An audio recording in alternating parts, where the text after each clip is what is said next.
It's my pleasure to be here with Elon Musk. Jane provided, I thought, a great introduction, but I just wanted to add one more thing before we get to questions. When Elon was 23, he got out of college. He went to San Francisco, the Bay Area, with a car, a computer, and $2,000. I think that's right. And he started a company called Zip2. It was sort of like what the early Yahoo was. It was an online directory.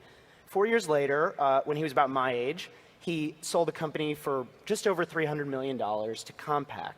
And I bring this up not because it was the largest internet company acquisition at the time, but because he's done so much stuff since then that nobody even remembers this, this initial success. True, Zip2 doesn't get much play. So I'm going to ask him some questions. We're going to go through. He's got, as Jane said, 3 mind-blowing companies. And then hopefully we'll have some time for you all to ask him some questions. So start thinking, and we'll get to those. So I'm going to put up something that probably looks familiar to most people here. This is the homepage of PayPal in 2000. Elon was a co-founder, and the company was sold to eBay in 2002 for $1.5 billion. And we all know what PayPal is today, but I was hoping you could sort of share with us kind of what your vision was from the beginning. Well, it certainly evolved over time. Initially, after selling Zip2, I wanted to do something more on the internet, and it seemed to me that there hadn't been all that much innovation in the financial sector. And given that money is kind of just an entry in a database, and it was low bandwidth, so it didn't require some big infrastructural upgrade to the internet, it seemed it should lend itself to innovation. So I try to think of what could be, what was something compelling that could be done. And I thought, well, if we can combine all types of financial services in one, so you could have like mortgages, like basically all your entire financial relationship seamlessly integrated together in one place online, that would be cool. And then there was a little feature that just seemed like an obvious feature, which was the ability to transfer money from one person to another by entering a unique identifier like an email address. That was like just a sort of a little feature, but then whenever we demonstrate the product, people wouldn't get excited about the consolidated financial services, but they would get excited about emailing money. So we started focusing our energy on that, and that really ended up being the big driver of growth. Right. So it sort of went from a super bank, I think that's what the media called it at the yeah, time. like a super financial services thing. Yeah. To really narrowly focusing on email payments. Although I should point out that actually a lot of people aren't aware that a lot of the success of PayPal is due to the underlying financial services that are there, such as the money market fund, which is one of the highest yielding, in fact, I think the highest yielding in the country, and the fact that there's a PayPal debit card, which operates off the MasterCard system, so you can buy things, buy things in the real world, and get cash from an ATM that directly taps into your PayPal account. Those are actually very important to the PayPal business model. Right. So you were CEO of the company for most of 2000, I think, and you went... And 99, yeah. And 99. So like 2 years, basically. PayPal merged, Elon's company merged with another company. Cook, yeah. It became PayPal. Right. He was running the company. He went on an investment raising trip, and when he got back, what happened? Well, yeah, so...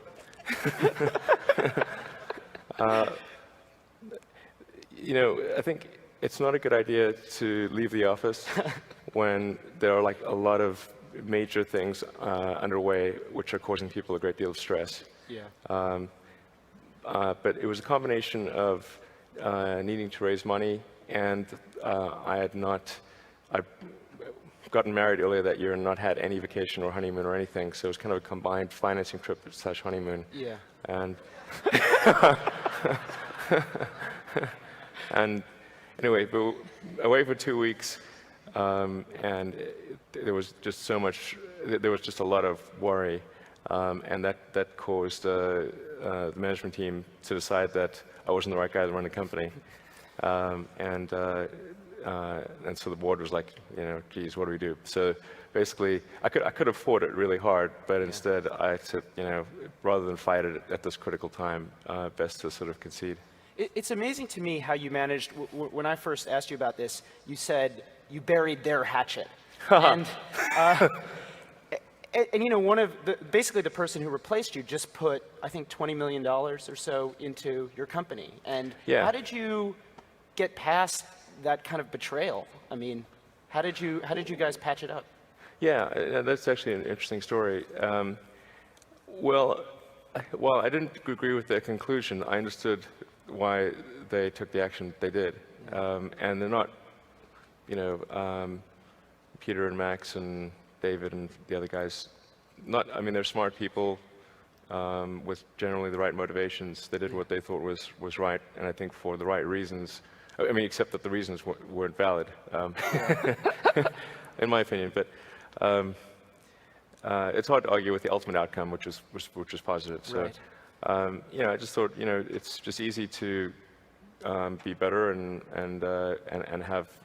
just hate them forever.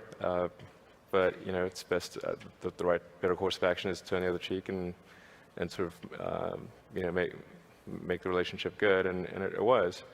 You know, but I put a lot of effort into sort of making things good, and then yeah, actually recently the Founders Fund, which is comprised primarily of ex-PayPal people, including Peter, who replaced me as CEO, invested in SpaceX. Yeah. And I invested in Peter's things before Right. that. So I want to put up something about what this you know, PayPal sale to eBay helped make possible.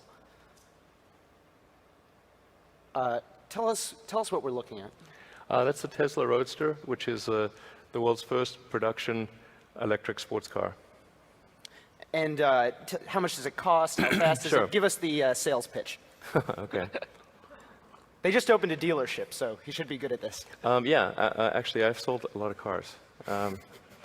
So the Tesla Roadster is the nutshell, you know, the elevator speech thing is that the Roadster is faster than a Ferrari and more efficient than a Prius.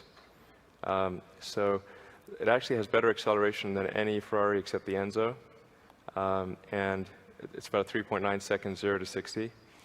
And that actually understates the true acceleration because 0 to 60 for a gasoline car is measured from when the wheels start moving, but the wheels only start moving when you engage the clutch, and it typically takes about a quarter second or more to engage the clutch. But there's no clutch for our car. It's direct drive, so you don't have a clutch engagement delay. So it's like a gasoline car with a 0 to 60 of about 3.6 seconds. And it's good, incredibly good handling. And then the energy efficiency of the car is probably the most amazing thing. It only costs $4 at current California rates to go about 250 miles. So the range, the current EPA rated range, which is a combination of highway and city with the air conditioning on, is 244 miles. So it's amazing. So this is, I mean, it's so cool. It costs $109,000 Yeah, if anybody's interested. It's expensive, but it's comparable to like a Porsche 911. Right. You know, so we wanted to have something which was in the price range of a comparable gasoline car that it could, you know, probably beat. You know, so that's key because, you know, it's one thing to have a compelling product, but it has to be a compelling product at a compelling price. Right. You, in the press, obviously, this has gotten a lot of attention, and Elon's taken a lot of flack for various redesigns. You've been portrayed as a micromanager, you know, redesigning the headlights or whatever. I thought it was a nano manager. I've improved several orders of magnitude. So, why does the car need to be perfect? I mean, why did you need to redesign, you know, the doors, for instance? Well, first of all, the car is definitely not perfect. Okay. In fact, one of the things that troubles me personally is like when I see a product, I can immediately see a readout of all the flaws. Yeah. I need to reprogram myself or remind myself to like look at the good things as well. So it's certainly far from perfect, but the acceptance, I mean, fundamentally, if you don't have a compelling product at a compelling price, you don't have a great company. And that was really the gate that the car had to pass through. And so there were things like the door sills, because we used a chassis that was inherited from Lotus Elise, In retrospect, we should have completely redesigned the car and not use any Elise componentry, because we really, it's sort of like you go into a house and you think you'll just change this or that and it'll be all okay, and then you end up changing everything in the house. It would have been better to just level the house and start and do something new, because our car is 30% heavier. The load points are all different, so we had to really redesign the chassis. And one of the things I said we've got to do is to lower the dorsals. And as it is, our dorsals are still too high, but I'd say, imagine if they're 2 inches higher, because that's what they were. It made it almost unusable, in my view. Yeah, I mean, what Elon, I think you were quoted saying something like, DeLorean failed because they built a bad car, and, and the car needs to be worth $109,000 to absolutely, make it work. Absolutely, exactly. If you don't, exactly, we did not want to create another DeLorean, and the DeLorean kind of looked kind of cool, but it was really weak on performance. Yeah. It was unreliable, and there were lots of little issues with the car, and we just didn't want to be in that situation. And it's not like, I mean, we could have built a worse car and still sold a bunch of them, but if you don't sell enough to make the business look attractive to future investors, you're not going to attract the capital to take it to the next level, or even to sustain where it is. How many orders have you taken? So 1,200 deposits. Wow. So we only take orders when somebody puts down a deposit of at least $5,000. Yeah. So I'm going to move to another company, but you told me that the last successful car startup was Jeep in 1941. Yeah, in the U.S., yeah. In the U.S. So doesn't that kind of say something bad about going into the car business? I mean, why go for this? Well, certainly I would not have done this if it were a gasoline car. So this is not about, it's not because I thought the world had a shortage of sports cars that we started Tesla. It's because it's very important that we accelerate the transition away from gasoline, for environmental reasons, for economic reasons, for national security reasons. It's very, very fundamental. And frankly,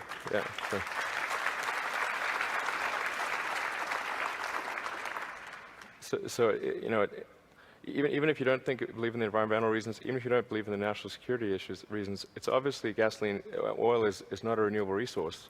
And sooner or later, the economic issues are going to cause a collapse of the economy, literally a collapse of the economy, if we don't find an alternative, because you'll be paying $20, $30, $40 for gasoline, and the stuff's going to get, it's going to start approaching the price of gold. I mean, it's going to be crazy. So we got to find a renewable alternative, and the good that Tesla is doing is not just Tesla's what Tesla is itself. It's the example that Tesla sets for the rest of the industry. In fact, people have probably seen the announcement for the Chevy Volt. Well, Bob Lutz is the champion of the Chevy Volt, and he credits Tesla with starting getting the Chevy Volt started, because when we unveiled our Tesla Roadster a couple of years ago, and he saw the press release, he took the Tesla press release, went to his development guys and said, if a little company in California can do this, why can't we? Yeah. And that's what prompted the Chevy Volt. Yeah. Well, let's talk about how we power these things. That's a picture of the workshop just south of San Francisco, right? And then this is another company that Elon, this is probably the one that you're maybe least involved with on a day-to-day basis, but it's Solar City. And sort of the elevator pitch for this one is, as you've told it to me before, is, you're going to do for solar power what Dell did for computers, which I think is such a nice way of putting it. And I was hoping you could just unpack that for us a little bit. Certainly. Well, Dell doesn't make the CPU or the hard drive or the memory, but they put it all together, and they manage the relationship with the end customer, and they manage the service and all that. And that's a very important element, because if you had to go to Intel and buy your CPU and somewhere else and buy your hard drive and put that all together, very few people would have computers. Yeah. So Solar City is about packaging that all, making it really easy to use, or just basically make one call, it's just seamless and painless. And then they also have a lot of innovation on the financing front. So they did a $300 million debt facility with Morgan Stanley that allows the end consumer to sign up for solar power, put no money down, and your utility bill decreases. So it's a complete no-brainer. Now, it doesn't work for every house because your house has to be, south face, have a south-facing roof and be of sufficient size, and you have to be in an area where electricity is not super cheap. Yeah. But it works for a lot of houses, and maybe probably a third of the houses in California, something like that. And so they've just enjoyed phenomenal growth. I mean, they're literally growing as fast as they can hire good people. I mean, the numbers for the month of August came in, and SolarCity is as big as the next 5 solar power providers combined in California. So, and all credit to them. I mean, really, it's a phenomenal job. I mean, I was sort of weigh in every now and again, like, yeah, how about this, or how about that? But really, I deserve very little credit for SolarCity. No nano managing there. No, not at all. Yeah. Thank goodness. So Jane brought up Mars in her introduction. And, you got out of PayPal and Zip2, with a lot of money. And I'm sure people in this room have had this happen to them, and many people will have it happen sometime in the future, I hope. And instead of buying mutual funds or, I don't know, doing what one does with several $100 million, you decided to... Mortgage-backed securities, they're great. You decided to start a rocket company with the express purpose of, making it cheaper to get stuff in outer space and then eventually going to Mars, or helping humanity go to Mars. And I just wanted to know, why? Why do that? It isn't obvious? Well, when I was in college, there were sort of 3 areas that I thought of what's really going to affect the future of humanity in a significant way. And the 3 things that seemed to be most significant to me were the internet, the transition to a sustainable energy economy, and the third was the extension of life beyond Earth, becoming multiplanetary. I didn't think I'd be involved at all in option 3, but the reason I think it's important is it goes to how we decide that anything is important. And the lens of history is a good way to distinguish what seems important in the moment from what is truly important over the long term. And if you zoom out and look at a long enough period of time, and say the 4 billion year history of Earth, and the evolution of life itself, then there's only about half a dozen or so major milestones in the history of life. There's obviously single-celled life, multicellular life, differentiation to plants and animals, the transition from oceans to land, mammals, consciousness, and then also on that scale would fit life becoming multiplanetary. It would be, I think, at least as important as life going from the oceans to land, probably more important or more significant, because at least that was a gradual transition. If things got a little uncomfortable on land, you could just hop back in the ocean, and that's not really feasible on interplanetary journeys. So, here we are. It's sort of the first time in the 4 billion year history of Earth that life has been able to go beyond Earth, and that window may be open for a long time, and I'm optimistic that I hope it will, and I'm actually fairly optimistic about the future of Earth. But something may happen that closes that window and prevents life from extending beyond Earth, and that risks the extension of life, or at least consciousness as we know it, and that would be a terrible thing. Yeah. Life is a terrible thing to waste. So I want to give people a sense of what kind of we're talking about. So we just have a short, this is, building the rocket, and this should give people a sense of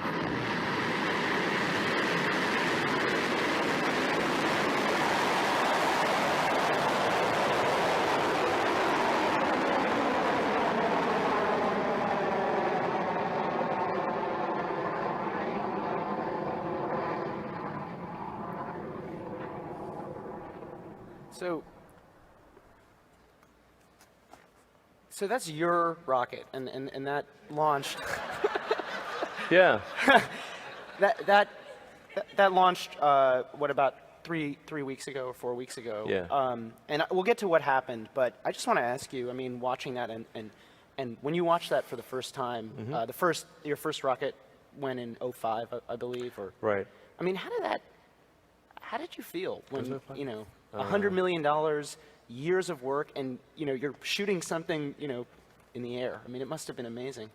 Yeah, it's pretty nerve-wracking, that's for sure. The pucker factor on launch day is very high. So no, something that, well, yeah. I mean, I'm actually, should be said, I'm actually kind of like a physics guy. I mean, I'm like an engineer really, and I do kind of the business stuff because you kind of have to do the business stuff, or if you don't do the business stuff, somebody else is going to do it for you, and then you could be in trouble. I'm actually the chief designer of the rocket. I mean, I could tell you, I could redraw that rocket without the benefit of blueprints for the most part. Yeah. So it's sort of like seeing my baby go up there, and it's pretty scary. Yeah. So there have been 3 flights so far, and each one has obviously the goal is to get into orbit. Each one has sort of not made it. How did you deal with the? Well, we got to space. Okay, you got to space, but it Yeah. didn't. You didn't get where you wanted to go. Not all the way. Sorry. Well, So, but you didn't necessarily go all the way on the first few dates. SpaceX has. Got to work your way up there. But it certainly flights 2 and 3 got to well beyond the boundaries of space. Didn't get to full orbital velocity though. Yeah, but I mean, you've got SpaceX has several hundred employees, and obviously you said it was like your baby. I mean, how did you deal with it personally, and then how did you deal with the company as a manager, sort of helping them get past it and helping your customers get past it, obviously, to keep their money, because nobody's taken their money out of Right. SpaceX. They've sold 12 flights and none of the customers have asked for their money back. That's true. So how did you do that? Lots of therapy, lots of hand-holding. It was just, I think the customers that have signed up for SpaceX are pretty sophisticated. They understand that in the early attempts at flight, in the development phase, essentially, we call it the beta phase if it was software, there will be crashes, and things won't initially go 100%. They obviously do expect that once we get out of the development phase, that there will be good reliability. And that really is a function of eliminating design-related issues. Yeah. The last launch had a problem because we had a brand new engine on it that had a thrust transient that was longer than the last one, and so there was an issue following stage separation. Right. But generally, they're quite sophisticated customers, and they understand what's going on. And actually, the first 3 flights were paid for by, well, the first 2 were paid for by DARPA, the Defense Advanced Research Project Agency, and the third one was paid for by the Air Force Operation Responsive Space Office. And the outcomes they were looking for were not really the delivery of a satellite to orbit. They were actually looking for demonstration of rapid launch. Right. And Which so you they showed actually them. felt that we were fully paid for 3 flights. Right. So I'm going to ask one more question, and then we'll have some time for a quick Q&A. There's another rocket that looks just like this right now in the Marshall Islands, where SpaceX launches from, and I think you told me it's going to go on This on coming week, Tuesday, hopefully. or hopefully this Yeah. week. And you told me, and I think you've written this elsewhere, that starting a rocket company it's so risky. It's like playing Russian roulette. And Well, each launch is a bit like Russian roulette, yeah. okay, and But Russian roulette, it's worth pointing out that you're probably going to win. but I wanted to ask you, Russian roulette, how do you know that you're dead? I mean, when do you stop? When do you say, you know what, I'm not going to make it? Or how do you know? I think if we run out of money. But we actually, I know this sounds crazy, but we were profitable last year. We're going to be profitable this year. I'm not a big profit, we're fairly small profit. And we have enough funding on hand and with existing contracts that are independent of Falcon 1 to last through the end of next year. Okay. So I was just told, I guess we don't have time for questions, and I'll let that be my last question. Okay. But Elon, thank you so much for being here and just sharing your story with us. It's so inspiring, and thank you. Thank you.